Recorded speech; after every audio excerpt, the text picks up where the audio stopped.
Hola, bienvenidas y bienvenidos. Soy la doctora Nora Molina y en esta clase desarrollaremos el tema infecciones del tracto genitourinario, primera parte, infecciones urinarias. Se considera infección de tracto urinario a la presencia de patógenos en orina que son capaces de producir alteraciones morfológicas o funcionales en el tracto urinario. Desde el punto de vista clínico, estas infecciones pueden presentarse sintomáticas o asintomáticas. Dentro de las infecciones con síntomas, vamos a estudiar las infecciones urinarias bajas o cistitis y las infecciones urinarias altas o pielonefritis. Dentro de las infecciones asintomáticas, vamos a estudiar la bacteriuria asintomática. Con respecto a los signos y síntomas asociados a infecciones urinarias, dentro de los cuadros sintomáticos se puede presentar lo que se denomina síndrome miccional, que son signos y síntomas que están presentes en las infecciones urinarias bajas o cistitis y que constan principalmente de dolor al orinar, necesidad de orinar con alta frecuencia y dolor en los puntos ureterales. En general la orina puede ser turbia o puede presentar sangre. A diferencia de ello, las pielonefritis o infecciones urinarias altas presentan el síndrome miccional y además manifestaciones sistémicas. En este caso, la paciente puede presentar fiebre, escalofríos, náuseas, vómitos y dolores en la espalda. Recordar que la bacteriuria asintomática es la infección urinaria que no presenta ni signos ni síntomas, y para evaluar cada uno de los signos y síntomas presentados en esta diapositiva pueden acceder al diccionario de términos médicos para conocerlos. La infección urinaria durante el embarazo es una de las complicaciones infecciosas más frecuentes de la gestación. El mayor riesgo de infección urinaria comienza a la 6ª semana de edad gestacional y alcanza su pico máximo entre las semanas 22 a 24 de gestación. Estas infecciones aumentan el riesgo de parto pretérmino, preeclampsia, restricción del crecimiento fetal y rotura prematura de membranas. La bacteriuria asintomática es la presencia de bacterias en orina en ausencia de síntomas de infección urinaria.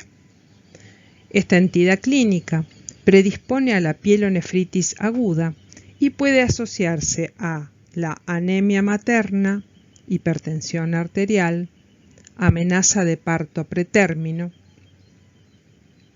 y aumento de la tasa de recién nacidos de bajo peso. La patogenia de este cuadro implica una infección ascendente como resultado de los cambios anatómicos y funcionales de la gestación.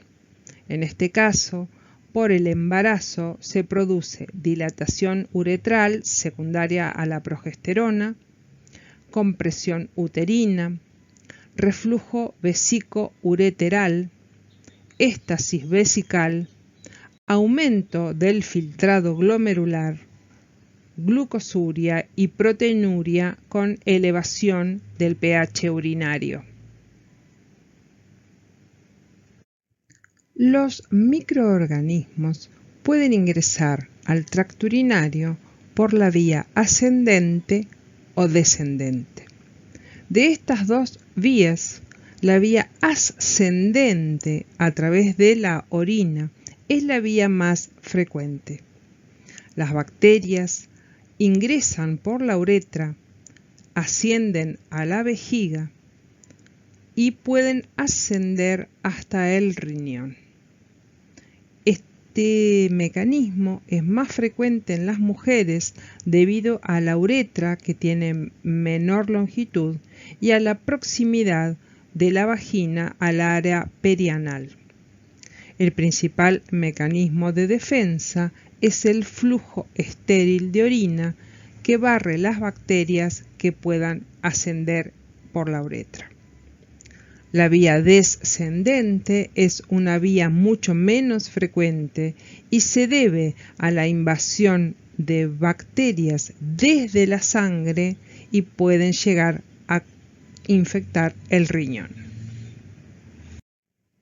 En el sexo femenino existe una corta distancia entre la vagina y el recto, por el cual las bacterias coliformes de la materia fecal pueden colonizar el tracto perineal, la región perineal, y ascender hasta la vejiga, produciendo una infección urinaria. En las infecciones urinarias de la embarazada predominan los bacilos gram negativos, siendo Escherichia coli el agente responsable del 75 a 90% de las infecciones.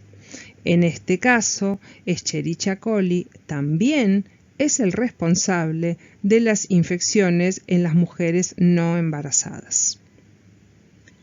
Otros bacilos gram negativos aislados en infecciones urinarias complicadas y en pacientes hospitalizados incluyen Klebsiella, Proteus mirabilis, Enterobacter, Citrobacter, Serratia y Pseudomonas.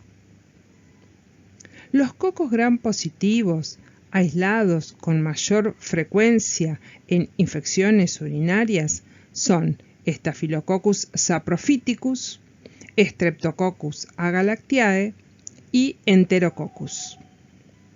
Debe destacarse que si se detecta infección urinaria por Streptococcus agalactiae o Streptococo del grupo B en cualquier momento del embarazo, es obligatoria la profilaxis antibiótica durante el parto para prevenir la sepsis neonatal, independientemente de que la infección haya sido tratada adecuadamente.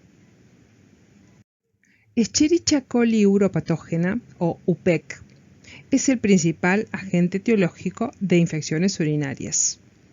Los determinantes de patogenicidad más importantes de la bacteria que le permiten producir una infección urinaria son adhesinas y fimbrias, que le permiten unirse al epitelio y no ser arrastrados por el chorro de orina. Tiene cápsula bacteriana que es antifagocítica, es decir, inhibe la fagocitosis de macrófagos y polimorfonucleares. También presenta toxinas que favorecen la lisis de eritrocitos y de las células del epitelio uretral. Además, tienen una acción proinflamatoria. Por otro lado, cuentan con sideróforos, que son estructuras bacterianas que le permiten captar el hierro que necesita la bacteria para su crecimiento. En esta diapositiva se muestran los principales agentes etiológicos causantes de infección urinaria en A, no complicadas, y B, infecciones urinarias complicadas. Claramente se observa que Escherichia coli uropatógena es el principal agente etiológico productor de infecciones urinarias.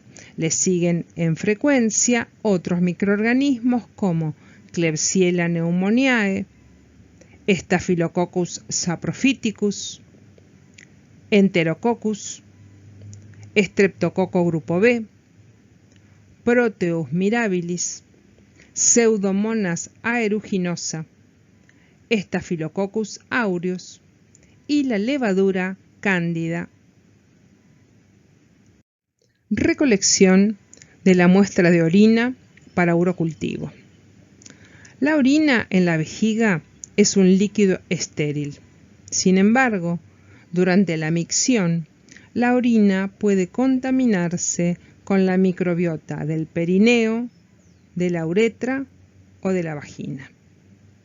Es importante dar instrucciones claras al paciente para realizar una recolección adecuada de la muestra. Siempre que sea posible, se debe recoger la primera orina de la mañana, o al menos debe considerarse una retención urinaria mínima de 3 horas. Esta retención disminuye los falsos negativos. En resumen, la recolección de la orina debe realizarse por la técnica del chorro medio. Siempre se debe utilizar un recipiente estéril con higiene previa de los genitales, un tiempo mínimo de retención de 3 horas, preferiblemente de toda la noche, y debe conservarse en heladera. Las indicaciones para recolectar el urocultivo son las siguientes. Antes de recolectar la orina, se debe higienizar la zona genital con agua hervida y tibia y jabón de tocador nuevo. Siempre de adelante hacia atrás para evitar la contaminación con la flora anal. Se debe secar con una toalla limpia y seca. Colocar el tampón vaginal antes de tomar la muestra para evitar la flora vaginal. Se recomienda tomar la muestra abriendo los labios mayores y menores de la vulva. La paciente debe estar sin medicación antibiótica por lo menos 48 horas antes de recolectar la orina. Se recomienda nunca usar jabones antisépticos para la higiene previa a la recolección de la orina. La técnica indica, primero, desechar el primer chorro de orina. Segundo, recolectar en el frasco estéril el chorro medio de la orina y descartar el último chorro. Mantener el frasco cerrado herméticamente porque si la orina se derrama, se contamina y no sirve para cultivo. La orina deberá ser llevada de manera inmediata al laboratorio o mantenerse refrigerada por un máximo de 4 horas. En esta figura se muestran los pasos para la recolección de la muestra de orina para urocultivo. Otras formas de recolectar la orina en caso de niños que no controlan esfínteres o pacientes que utilizan sondas indican técnicas al acecho, punción suprapúbica o punción de la sonda urinaria. Sin embargo, se desaconseja la utilización de bolsitas colectoras para la recolección de orina para urocultivos debido a la alta frecuencia de cultivos contaminados. El urocultivo es un test que nos ayuda a diagnosticar una posible infección de tracto urinario, así como también poder identificar a bacterias o levaduras que causen dicha infección. Junto con el antibiograma se puede comprobar la susceptibilidad del microorganismo frente a los distintos antibióticos. Los resultados ayudarán al profesional de la salud a determinar qué tipo de medicamento son los más efectivos para tratar la infección. El estudio de un urocultivo incluye un sedimento urinario en donde se observará al microscopio la presencia de leucocitos o glóbulos blancos, hematíes o glóbulos rojos y la presencia de glóbulos de pus. Por otro lado, la muestra de orina va a ser cultivada y se hará un recuento de colonias, que es un método cuantitativo para conocer la cantidad de bacterias presentes en la orina, se va a realizar una tipificación del germen aislado y un antibiograma. En el sedimento urinario se buscará la presencia de glóbulos blancos o leucocitos, la presencia de hematíes o la presencia de pus o glóbulos de pus en el sedimento de la orina centrifugada. Una vez que la orina se estudió a través del sedimento urinario, se procede al cultivo. Este procesamiento de la muestra incluye un examen directo. Si la bacteria es Escherichia coli, nos vamos a encontrar con bacilos gram negativos. Se siembra en distintos medios de cultivo. Posteriormente se hace la tipificación en forma manual o automatizada y se realiza un antibiograma para conocer la susceptibilidad a los distintos antibióticos. Por último, luego de cultivada la orina, el bioquímico realiza el informe de laboratorio. Por ejemplo, tenemos un urocultivo en el cual desarrolla Escherichia coli con un recuento mayor a 10 a la quinta UFC por mililitro y nos informa un antibiograma con los nombres de los antibióticos sensibles y resistentes. ¿Cómo se analiza este informe? Sabemos que Escherichia coli es el principal agente etiológico de infecciones urinarias. Con respecto al urocultivo, es importante comprender lo que significa bacteriuria significativa. Si la muestra fue recolectada por micción espontánea y la técnica del chorro medio, vamos a decir que un urocultivo es positivo, es decir, la paciente presenta una infección urinaria, si hay desarrollo de un uropatógeno con un recuento mayor a 10 a la quinta UFC por mililitro. Esto quiere decir mayor de 100.000 unidades formadoras de colonias por mililitro. Si la orina, en cambio, fue recolectada a través de una sonda vesical, vamos a hablar de bacteriuria significativa, es decir, un urocultivo positivo, cuando desarrolle un uropatógeno con un recuento mayor a 10 al cubo unidades formadoras de colonias por mililitro. Es decir, que por mililitro de orina hay de más de 1.000 unidades formadoras de colonias. Con respecto a las bacteriurias asintomáticas, se va a definir la presencia de un uropatógeno con un recuento mayor a 10 a la quinta UFC por mililitro en un urocultivo que tenga un sedimento de orina tanto normal o patológico en una paciente asintomática. Dentro de los factores de riesgo para infección del tracto urinario, encontramos en primer motivo el embarazo, por las modificaciones anatómicas y funcionales durante la gestación.